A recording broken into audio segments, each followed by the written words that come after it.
When new tyres are mounted onto a wheel, there are usually small weight variations in one part of the tyre relative to the other parts. At certain speeds, this imbalance causes the tyre to vibrate up and down, shaking the vehicle and often causing a vibration in the steering wheel. The contact patch, or the part of the tyre that is in contact with the road, also varies in size when the wheel is shaking, potentially reducing the vehicle's grip on the road. When tyres are first installed, and subsequently when a change in the weight of the tyre occurs, such as the wearing of some of the tread, the wheel should be balanced.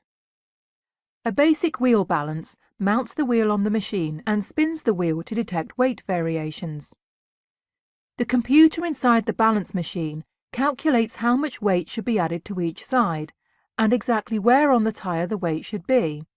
After installing the weights, the tyre is rechecked to ensure that it is now perfectly balanced.